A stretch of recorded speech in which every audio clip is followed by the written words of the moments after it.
Imágenes de julio de 2024, las elecciones en Venezuela, las cuestionadas elecciones en ese país, que según las autoridades electorales ratificaron una victoria que ha sido puesta en duda por organismos internacionales de Nicolás Maduro, quien sigue en la presidencia.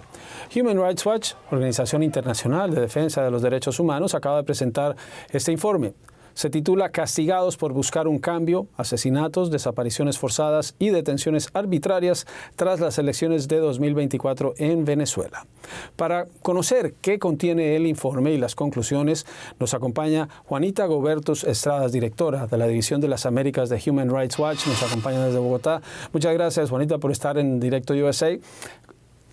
Tal vez una de las conclusiones más impactantes es la del número de asesinatos que se atribuyen tanto a fuerzas del Estado como a los llamados colectivos.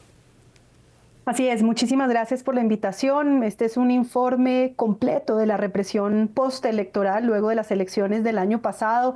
Lo hicimos sobre la base de más de 100 entrevistas, la verificación de más de 90 imágenes y videos.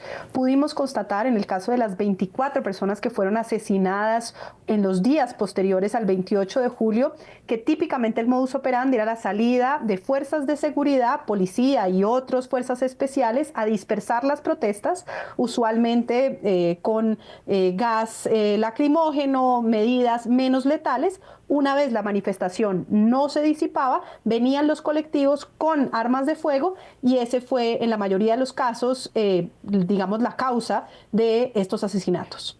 Describen la metodología, por lo menos 100 entrevistas con diferentes actores dentro y fuera de Venezuela. ¿Cómo ha sido ese proceso y cómo ha tenido la oportunidad de tener algún tipo de contacto con el gobierno de Venezuela?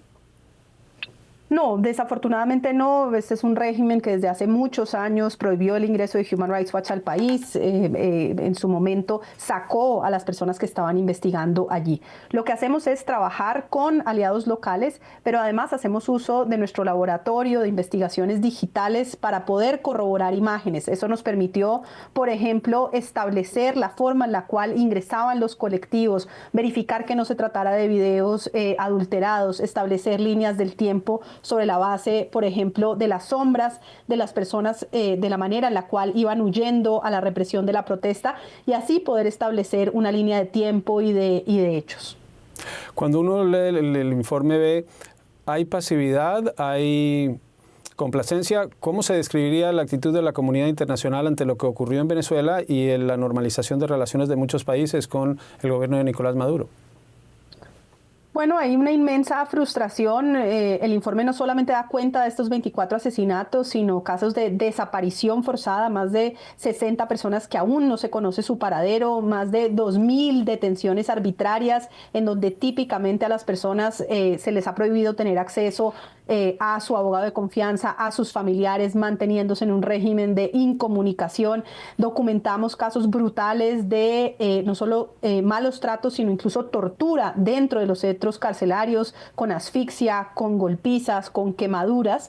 Y a hoy, a pesar de que la gran mayoría de los países no reconocen la victoria de Nicolás Maduro como legítima, como usted bien dice, ha habido un cierto proceso de normalización y de aceptación de que ese es simplemente el caso. Es fundamental que se retomen los esfuerzos y a eso llamamos en el informe para buscar una transición hacia la democracia, particularmente en el caso de Estados Unidos. Es supremamente frustrante que desde la administración Trump no parece haber una estrategia dirigida hacia esa transición democrática, sino de manera muy escueta a buscar la recepción de vuelos de migrantes deportados desde Estados Unidos a Venezuela.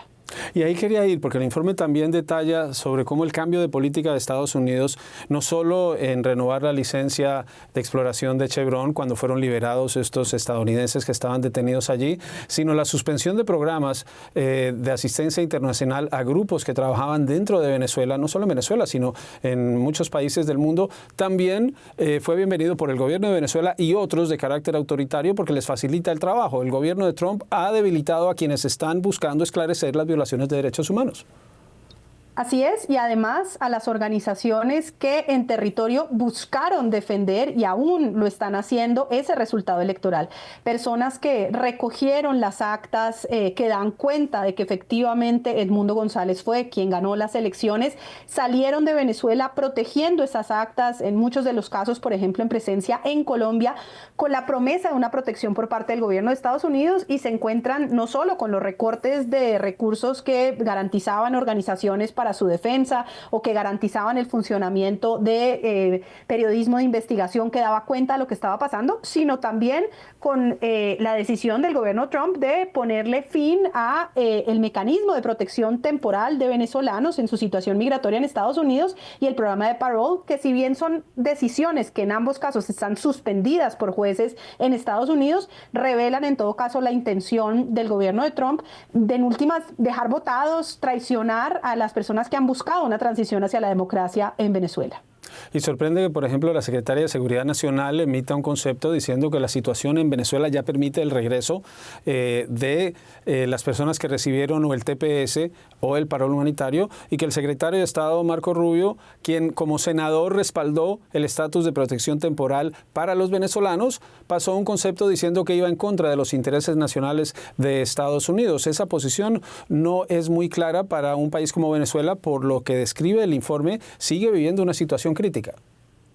Por supuesto que la situación es crítica, es además violatorio de las obligaciones internacionales de Estados Unidos, que como parte en la Convención de Refugiados tiene una obligación de no deportar a personas a lugares en los cuales pueden ser torturados. Es además como parte de un principio de no refoulement, de la idea de que si una persona es devuelta a un lugar en el cual puede ser objeto de persecución, el país debe abstenerte de hacerlo y, por supuesto, ofrecer mecanismos como, por ejemplo, la protección de asilo en Estados Unidos.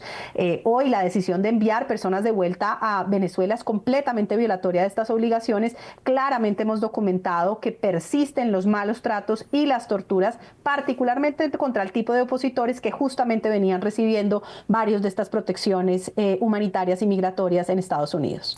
Para quienes nos ven y quieren leer el informe, no quedarse con lo que dice Juanita Gobertos o lo que reportamos aquí, ¿dónde lo encuentran? Porque no es una lectura compleja ni larga, pero muy detallada. www.hrw.org, dan clic en la pantalla, en la pestaña de Venezuela, y ahí van a poder encontrar el último informe, que es justamente este, además de toda nuestra cobertura en el país durante la última década. Juanita Gobertos Estrada es directora de la División de las Américas de Human Rights Watch. Muchas gracias por estar en Directo USA. A ustedes por la invitación.